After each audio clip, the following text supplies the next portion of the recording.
Alpaca in the Park by Rosemary Billum. Pictures by Vanessa Julian Otti. Ellen was going to spend the afternoon at Mary's house. She took Alpaca Rabbit with her because he enjoyed playing with Mary's dog, Beetroot. They played their favourite game, horses. Ellen held Alpaca on Beetroot's back and he went for a ride.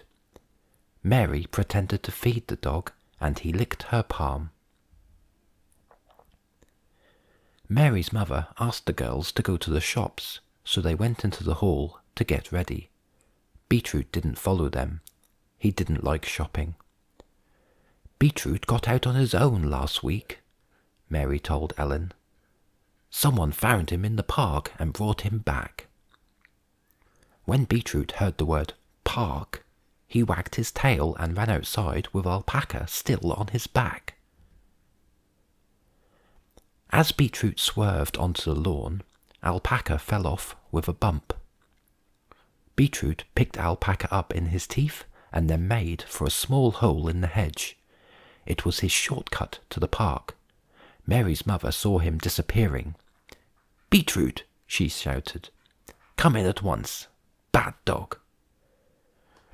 Beetroot dropped Alpaca on the other side of the hedge and ran back into the house. Alpaca could hear the side doors being shut and locked. Then the front door banged, and out came Ellen and Mary with Beetroot on a lead. They started walking along the street. They didn't see Alpaca lying under the hedge. Beetroot pulled back. "Heel," said Mary sternly. "He probably wants to go to the park again," said Ellen. A little girl waiting at the bus stop spotted Alpaca. She stared at him. Then she picked him up and gave him a cuddle. Alpaca found it very uncomfortable. They were just about to get on the bus when the little girl's mother turned and saw Alpaca. "Wherever did he come from?" she asked. "You can't keep him, he's not yours. We'll have to put him on the bench." Alpaca watched them get on the bus. That was a narrow escape, he thought. He liked bus rides, but the idea of not knowing where he was going to end up frightened him.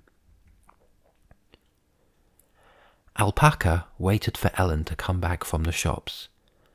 The bench was draughty, but he sat and watched the passers-by. 2 children came along with their father. The little boy was crying. "Shh, Jamie," said his sister. "Here, look at this rabbit." She thrust Alpaca into his arms. Alpaca sat nervously, wondering what would happen next. "If they take me away, Ellen won't know where I am," he thought. They crossed the road, went through the park gates and along the path. Alpaca looked around in great excitement. They had gone past the flower beds. He'd never been so far into the park before. Jamie was still crying. He didn't want Alpaca, he wanted his sister's windmill. "Do be kind and let him have a turn," said the father. Jamie grabbed at the windmill, and as he did so, Alpaca slipped from his grasp and fell onto the grass. Alpaca picked himself up and watched the family disappear round the corner. It was a very long walk home, and he'd have to find his own way. He decided to take a shortcut. He pushed through a clump of lupins. To his surprise, he found he was on the edge of a lake. A boy was trying out a boat. His grandparents were helping. "It really needs a passenger," said Grandpa. "That old rabbit would do." "That's not very nice," said Alpaca to himself, "and anyway, I'm in a hurry." The boy sat Alpaca in the boat and, with a push, launched him into the choppy water. Alpaca held on tight as the waves rocked him to and fro. They were on their second trip round the pond when drops of rain began to fall into the lake. Looking up, Alpaca saw that the sky was full of big black clouds. Within minutes his fur was soaking wet. He hated sailing. He wanted to go home.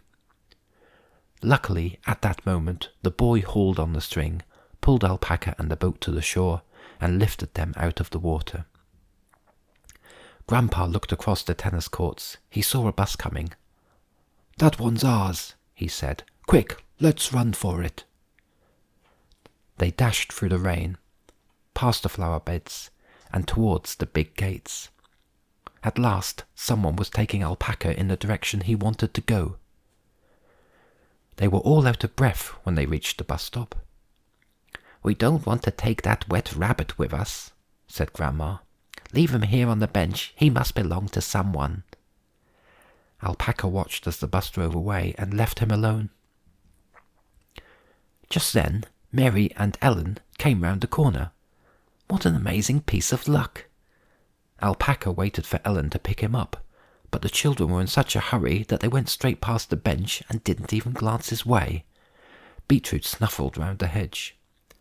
"Don't dawdle, Beetroot," said Mary. "We'll all get wet."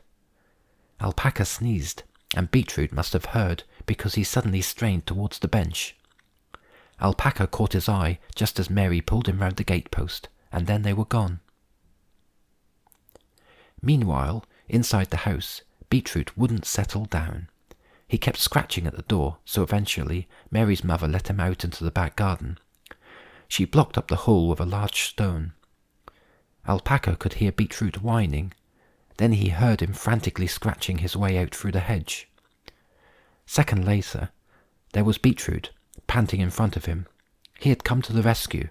He picked Alpaca up, carried him along the pavement, dragged him under the gate, went up the path, and climbed the steps to the front door. He proudly placed Alpaca on the doorstep and barked very loudly. Mary's mother opened the door. "Beetroot, how did you get out?" she said. "And what have you got there?" She hardly recognized Alpaca. He was so dirty. "Look who's here," said Mary's mother, bringing Alpaca into the sitting room. When Ellen saw him, she stopped buttering her tea cake in amazement. "I thought you were in the playroom," she exclaimed. "Where have you been?" "He needs a wash and a brush-up," said Mary's mother. Ellen rinsed his clothes in warm soapy water, and Mary put them on the radiator to dry. "Poor Alpaca, what a state you're in," said Ellen, shaking her head. Mary gave Beetroot a bone to chew as a reward.